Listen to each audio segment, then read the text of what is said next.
is Sara, and I've been at Trinity Baptist for just over a year now. But as Jason asked me to do my testimony this morning, or last night, I don't remember when it was, but I came into the church and they sang the song, The Goodness of God. And that song has been something the Lord has used in my life countless times. So I just wanted to share the goodness that He has done in my life. I grew up in a Christian home in Orlando, but it was also kind of a broken home. My parents ended up getting divorced when I was younger, and my father wasn't super present in my life and is still not super present in my life, and because of that, I grew up with a very negative connotation of what God looked like. Despite being in church, despite being in that environment, I didn't understand the aspect of God that He was a father, and that I could look at Him as my father. Throughout most of my childhood, I didn't really take interest in having like a relationship with God. It was just kind of something like I was so almost like desensitized to it because I was around it so much. But then I kind of hit middle school, high school, and kind of life just kind of took a really hard turn. My mom had gotten remarried, and then my stepdad, unfortunately, had to be incarcerated for most of my high school. And so it was kind of like the letdown after letdown. And I was like, okay, like I don't know what is going on.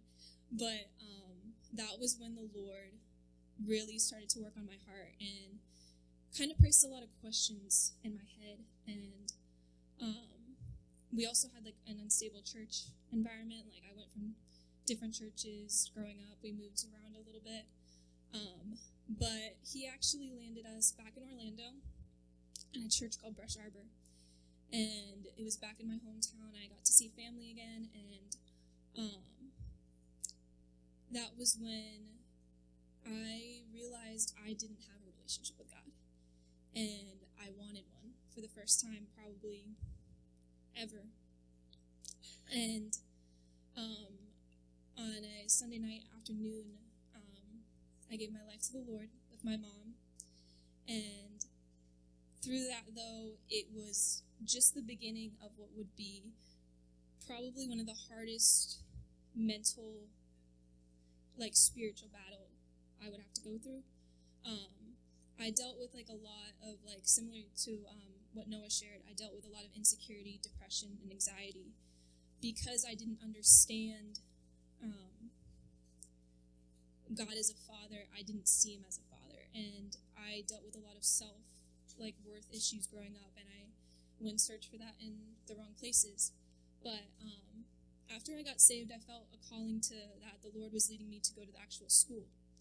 And so I surrendered to that, and I went to high school. I was homeschooled most of my life until that point. And then I noticed for sure that there was a lack of kids who desired God. It was very evident in the friends that I had in my class. Was a lot of them are hurting or broken, as we're all broken, but we're feeling that brokenness with other things. And I had realized why God put me there, for sure. And unfortunately, though, I made some mistakes along the way at that school, and the devil took that opportunity to, instead of me, like, fully believing that the Lord forgave me for those mistakes that I made, I believed the lies of condemnation for a very long time. And through Brush Arbor, though, my old principal went to Trinity, and she was like, why don't we go check it out? Like, you could maybe go. And I was like, okay. And I walked on that campus, and I knew, like, without a shadow of a doubt, that was where He was placing me.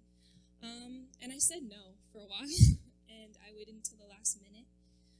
because again, I was dealing with a lot of doubts and fear and just anxiety, and I was like, I don't know if I can do what you're calling me to do. And I believed through it was dependent on me, that it was dependent on what I could do and not on what he could do.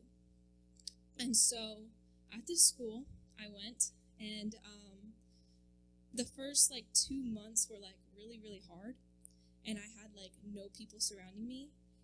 And then the Lord brought some of the most influential and precious people in my life, and through them showed me his love. And slowly he started opening doors and doors of just breaking down the lies and those thoughts and those habits of running to other people or other things rather than him.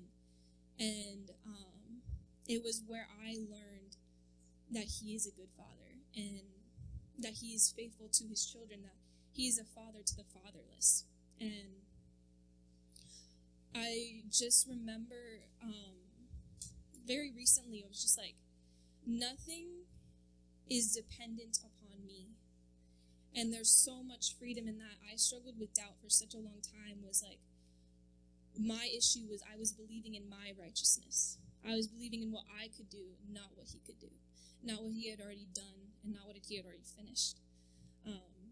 And the Lord just revealed that to me, and he used those people in my life to just shower me with love, and he brought Christian community and mentors, and just he gave me the opportunity to go on this trip. I remember I was sitting in Rooted in, which is our college ministry, and I was like, if you want me to go, just have him bring it up or something. And because I had heard it was already full, and he brought it up, and I was like, okay. But I used to not believe that he could use me, and he's proven me time and time again that I'm wrong, and that he absolutely can use me through his power. Something that Dean Lynch is about to talk about is testimonies, and how your testimony and your story is always going to be used for good.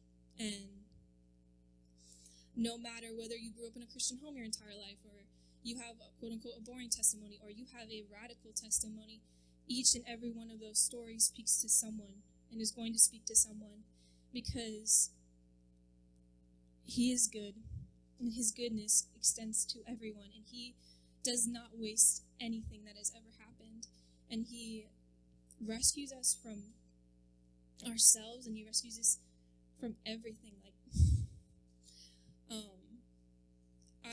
I remember them coming in, and that song was played in chapel one day when I was going through a really hard time, and I just remember believing, probably for the first time, that everything in my life had it worked for good, and that no matter what you walk through, he's going to use for good. So